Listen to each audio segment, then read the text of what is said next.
Hello guys, എല്ലാവർക്കും എൻ്റെ വീഡിയോയിലേക്ക് സ്വാഗതം. അപ്പോൾ ഇന്ന് രാവിലത്തെ ബ്രേക്ക്ഫാസ്റ്റിൻ്റെ നെട്ടോട്ടമായിരുന്നു കേട്ടോ. അപ്പോൾ അതെങ്ങനെയാണെന്ന് നമുക്കൊന്ന് നോക്കാം. അപ്പോൾ നമ്മൾ തലേ ദിവസം ഗ്രീൻ പീസ് വെള്ളത്തിൽ കുതിർത്ത് വെച്ചിട്ടുണ്ടായിരുന്നു. പിന്നെ നമ്മൾ മാവ് അരച്ച് വെച്ചിട്ടുണ്ടായിരുന്നു അപ്പത്തിന് വേണ്ടിയിട്ട്. അപ്പം അതൊക്കെ ഒന്ന് സെറ്റാക്കി എടുക്കണം. അപ്പോൾ അതൊക്കെയാണ് ഇന്നലത്തെ വിശേഷങ്ങൾ.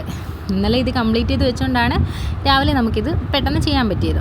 അപ്പോൾ ഫസ്റ്റ് തന്നെ ചട്ടിയൊക്കെ അടുപ്പിൽ വെച്ചിട്ട് തീയൊക്കെ വെച്ച് ഗ്യാസൊക്കെ കത്തിച്ചു കൊടുത്തിട്ട് ചട്ടി വെച്ച് കൊടുത്തു. എന്നിട്ട് അപ്പമൊക്കെ നന്നായിട്ട് ചുട്ടെടുക്കാമെന്ന് വിചാരിച്ചു. കാരണം മാവ് പണി തന്നാൽ കംപ്ലീറ്റ് പോയില്ലേ. കഴിഞ്ഞൊരു വീഡിയോയിൽ ഞാൻ ഇതുപോലെ മാവ് അരച്ച് വെച്ചപ്പോഴത്തേക്കും എനിക്ക് പണി കിട്ടിയിട്ടുള്ള അത് ഞാൻ ഇട്ടിട്ടുണ്ടായിരുന്നു. അതെൻ്റെ മിസ്റ്റേക്ക് കൊണ്ട് സംഭവിച്ചതാണ് കേട്ടോ. കാരണം ഞാൻ അരച്ചതിൽ എന്തോ ഒരു വശപ്പിശക് പറ്റി. പിന്നെ നമ്മളത് കാണിച്ചില്ല, നമ്മളത് സെറ്റാക്കി എടുക്കാൻ നോക്കി. കാരണം നമ്മൾ വീഴരുതല്ലോ. പിന്നെ അത് നമ്മൾ മറയ്ക്കാനല്ലേ നോക്കണ്ടേ. അപ്പം നമ്മൾ ഇപ്രാവശ്യം നമ്മളെല്ലാം സെറ്റായിരുന്നു കേട്ടോ. പക്ഷേ മാവിന് കുറച്ച് ഇത് കൂടുതലാണ്, എന്താ പറയണ്ടേ, കട്ടി കൂടുതൽ പോയി എന്നുള്ളൊരു പ്രശ്നമേ ഉള്ളായിരുന്നു. എങ്കിലും നമുക്ക് കഴിക്കാം, പ്രത്യേകിച്ച് പ്രശ്നങ്ങളൊന്നും വന്നില്ല. അപ്പോൾ നമ്മുടെ മാവൊക്കെ സെറ്റാക്കി എന്താ പറയണ്ടേ, അപ്പമൊക്കെ ചുട്ടെടുത്തു. ഓരോന്നോരോന്നായിട്ട് ചുട്ടെടുത്തു. അപ്പോൾ ഈ അപ്പം ഇതൊക്കെ നമ്മൾ ദോശ ഇതൊക്കെ വെച്ച് കഴിഞ്ഞാൽ പിന്നെ നമുക്ക് അവിടെ നിന്ന് എങ്ങോട്ടും ഒരു സ്ഥലത്തോട്ട് മാറാൻ പറ്റില്ല. അതോ മാറിയാൽ തന്നെ താണ്ടെ ഇങ്ങനെ ഇരിക്കും. അപ്പോൾ അത് അവിടെ നിന്ന് ഒരു സെക്കൻഡ് മാറിയാൽ മതി. ഫ്ലെയിം കൂടുതലാണെങ്കിൽ തീരുന്നു, പിന്നെ പറയാൻ വേണ്ട. അപ്പം നമ്മൾ എന്തെടുത്തു, ആ ഒരു വശത്ത് തന്നെ നമ്മുടെ ബാക്കി പരിപാടി നോക്കാമെന്ന് വിചാരിച്ചു. അപ്പോൾ നമുക്ക് ഗ്രീൻ പീസ് കറിക്ക് വേണ്ടിയിട്ട് ഉള്ള സവാള, ഉരുളക്കിഴങ്ങ്, പച്ചമുളക്, ചെറിയ ഉള്ളി ഇതെല്ലാം ഒന്ന് സെറ്റ് ചെയ്ത് വെക്കാമെന്ന് വിചാരിച്ചു. അങ്ങനെ അത് സെറ്റ് ചെയ്ത് വെച്ചപ്പോഴത്തേക്ക് നമ്മുടെ അപ്പം വെന്തു എന്ന് പറഞ്ഞുള്ള സിഗ്നൽ നമുക്ക് കിട്ടും. എങ്ങനെയെന്നല്ലേ, ആ വെള്ളം വീഴുന്ന സൗണ്ട് അത് തന്നെ. അപ്പോൾ അടുത്തത് ഒഴിച്ചിട്ട് നമ്മുടെ അരിഞ്ഞ് സെറ്റാക്കി വെക്കാമെന്ന് വിചാരിച്ചു. അപ്പോൾ ഗ്രീൻ പീസ് അങ്ങ് അടുപ്പിലാവുകയാണെങ്കിൽ പെട്ടെന്ന് വേവുമല്ലോ. അപ്പോൾ നമ്മൾ നന്നായിട്ട് കഴുകി വൃത്തിയാക്കി എടുത്തിട്ട് നന്നായിട്ടൊന്ന് അരിഞ്ഞെടുത്തു. അപ്പോൾ ഞാനത് ക്യൂബ്സ് ആയിട്ടാണ് കേട്ടോ അരിഞ്ഞത്. കാരണം എല്ലാം ഒരേ ലെവലിൽ തന്നെ അരിഞ്ഞിട്ടുണ്ട്. കിഴങ്ങ് ക്യൂബ് ആയതുകൊണ്ട് തന്നെ സവാള ഇതുപോലെ തന്നെ അരിഞ്ഞു കൊടുത്തു. അതിനുശേഷം കുറച്ച് മഞ്ഞൾപ്പൊടിയും കുറച്ച് കല്ലുപ്പ് ഇട്ടിട്ട് നന്നായിട്ടൊന്ന് വേവിച്ചു. ഏകദേശം ഒരു 3-4 അടി മതി ഗ്രീൻ പീസ് വെന്ത് കിട്ടാൻ. അപ്പോഴത്തേക്ക് നമ്മുടെ അപ്പം ഓരോന്നോരോന്ന് ചുട്ട് മാറ്റുന്നുണ്ട്. അതിനുശേഷം അടുക്കളയൊക്കെ നല്ല വൃത്തികേടായിരുന്നു കേട്ടോ. അതിനുശേഷം നമ്മൾ എന്താ പറയണ്ടേ, നമ്മുടെ അപ്പം ചുട്ടിട്ട് നമ്മുടെ കറിയുടെ പരിപാടിയൊക്കെ നോക്കാമെന്ന് വിചാരിച്ചു. അത് കഴിഞ്ഞിട്ട് നമ്മളിത് താളിച്ചല്ലേ വയ്ക്കുന്നത്. അപ്പോൾ താളിപ്പിന് വേണ്ടിയിട്ടുള്ള ചെറിയുള്ളിയും കറിവേപ്പിലയും എടുത്ത് മാറ്റി. അതിനുശേഷം തേങ്ങ ചിരകിയും വെച്ചു. അപ്പോൾ നമ്മുടെ പണി എളുപ്പമായില്ലേ. അതിനുശേഷം ഞാൻ ഈ തേങ്ങ അരയ്ക്കാൻ വേണ്ടിയിട്ട് പെട്ടെന്ന് കറിക്ക് ടേസ്റ്റ് കൂടാൻ വേണ്ടിയിട്ട് കല്ലുപ്പും കറിവേപ്പിലയും ഒരുമിച്ച് അരച്ചാൽ വേറെ പൊടികളൊന്നും ഇല്ലെങ്കിലും നല്ല ടേസ്റ്റ് ആയിരിക്കും കേട്ടോ. കല്ലുപ്പ് അരച്ച് കഴിഞ്ഞാൽ കറിവേപ്പില എത്ര അരച്ചാലും നമുക്ക് ആ ഒരു കയ്പ്പുണ്ടാവില്ല. അപ്പോൾ നമ്മളത് അരച്ച് വെച്ചു.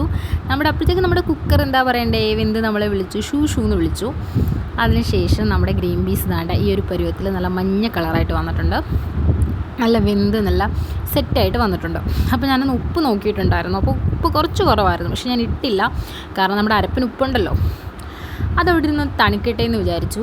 അപ്പോഴത്തേക്ക് നമ്മുടെ അപ്പമൊക്കെ ചുട്ട് കഴിയാറായി കേട്ടോ. അപ്പം അപ്പം ചുടുന്ന പരിപാടി എന്ന് പറഞ്ഞാൽ ഭയങ്കര എളുപ്പമാണ്. എന്താ പറയണ്ടേ, ബ്രേക്ക്ഫാസ്റ്റിൽ ഏറ്റവും ഈസി ആയിട്ടുള്ള പരിപാടി അപ്പം, അതുപോലെ തന്നെ ദോശയാണ്. എന്നാൽ മാവ് അരച്ച് വെച്ച് കഴിഞ്ഞാൽ നമ്മുടെ ബാക്കി പരിപാടി നടക്കും. പക്ഷേ അടിക്ക് പിടിച്ചാൽ മൊത്തവും തീർന്നു കേട്ടോ.